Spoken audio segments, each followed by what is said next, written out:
오늘 말씀해 보면 다윗이 사람들을 모아서 성전 공사를 이제 시작합니다. 이제 이스라엘에 있는 모든 이방인들을 모아서 석수를 시켜서 돌을 다듬게 하고 또 나무를 준비하고 철을 준비하고 등등 1절부터 5절 말씀해 보면 준비했다 그런 말이 나옵니다. 계속해서 다윗은 준비합니다. 다윗이 하나님을 위하여서 얼마나 철저하게 준비했는지를 보여줍니다. 이런 면에 있어서 우리가 뭔가 준비하려고 할 때, 뭔가 일을 할 때 잘 준비하고 충분히 준비하는 것이 필요한 것을 배웁니다. 우리는 그냥 하나님의 일을 믿음으로 한다는 이런 이상한 생각을 가지고 그냥 준비하지 않고 그냥 닥치는 대로 하는 것을 가지고 믿음이라고 생각하면 큰 오산입니다. 그건 믿음이 아니라 만용이죠. 또한 하나님께 오히려 누가 되는 일이 될 것입니다. 여러분이 하나님 앞에서 일을 맡을 때 철저하게 준비해서 하나님을 섬겨야 될 것입니다. 그리고 두 번째로 준비하는데 여기서 지금 제일 중요한 것은 다윗이 솔로몬을 준비합니다.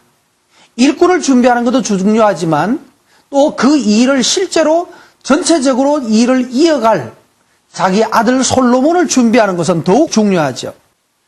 자, 성경 말씀 4절 하반절에 보면 5절에 이렇게 말씀하고 있죠.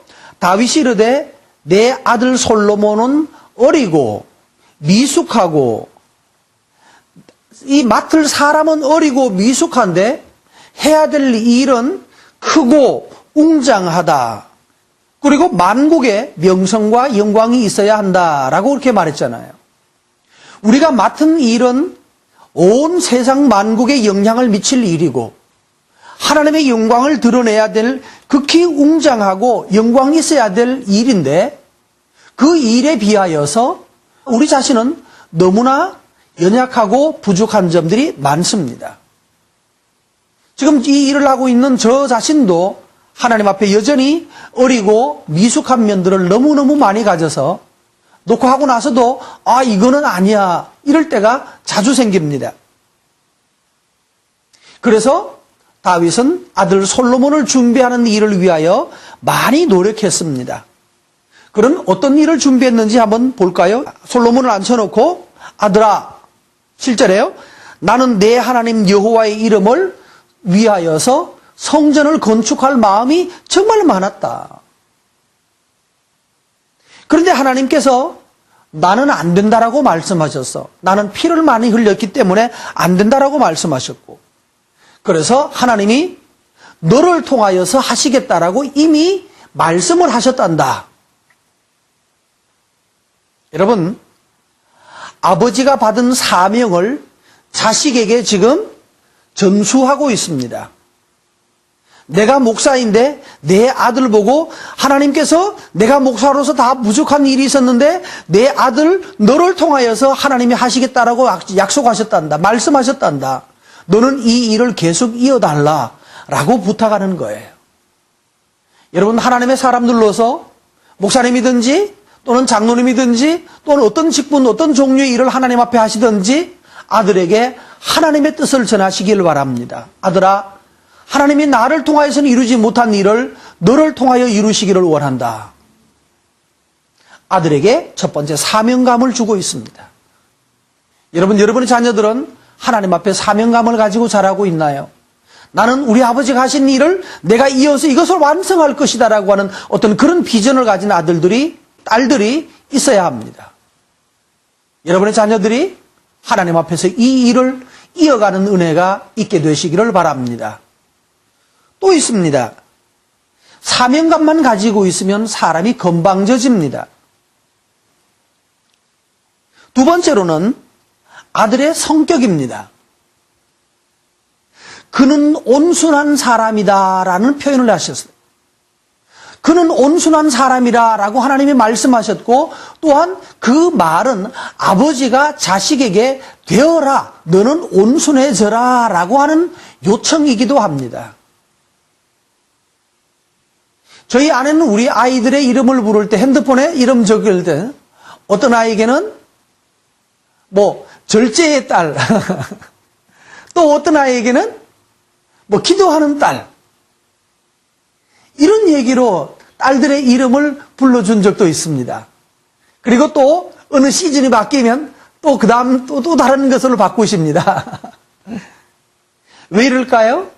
이것이 아이들의 마음속에 내가 되어야 할 목표를 제시하는 것이기 때문입니다. 아버지 속에 아무리 자식을 위해서 속으로 기도한다고 할지라도 그 아들이 그것을 알아차리지 못합니다. 분명하게 말씀하십시오.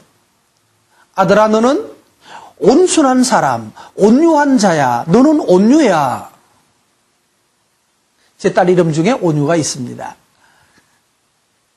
그런데 이렇게 너는 온순한 사람이라고 말을 하고 대적 주변 사람들에게 평안을 얻게 한다라고 말씀하셨는데, 바로 이것이 또한 하나님이 이렇게 말씀하셨고 너는 이런 사람이 되어야 한다라고 해서 자식의 성격을 규정해주고 있어요. 정해주고 있는 거예요. 여러분의 자식들에 대하여서 하나님께 받은 말씀을 따라 여러분의 자식들의 성격의 방향을 정해주는 부모가 되시기를 바랍니다. 우리나라 이름들은 예를 들면 저는 대환인데 큰 대자 불꽃 한자, 아버지의 꿈이 담겨 있겠죠. 큰 불꽃이 되어라 그런 뜻이겠지만, 사실은 우리 아버지가 어떤 마음으로 했는지는 사실 저는 물어보지 않았습니다. 자식의 이름을 어떻게 부르고 자식의 별명을 무엇으로 부르느냐에 따라서 그 아이가 그쪽 방향으로 자라갑니다. 주의할 점은 부자되라든지 큰 뭐가 되라든지 이런 것보다도 하나님 앞에서 무엇이 되라가 더 중요합니다. 내가 그냥 큰 불꽃이 되면 세상 다 태워버릴 거 아니에요. 대환이라서. 근데 하나님의 큰 불꽃이 되라, 하나님을 위하여 큰 불꽃을 이루라라고 재해석을 해야 합니다. 예를 들면 이 부자 있다면은 부자가 되라고 이 부자라고 적었다면 그냥 부자면 안 되지요.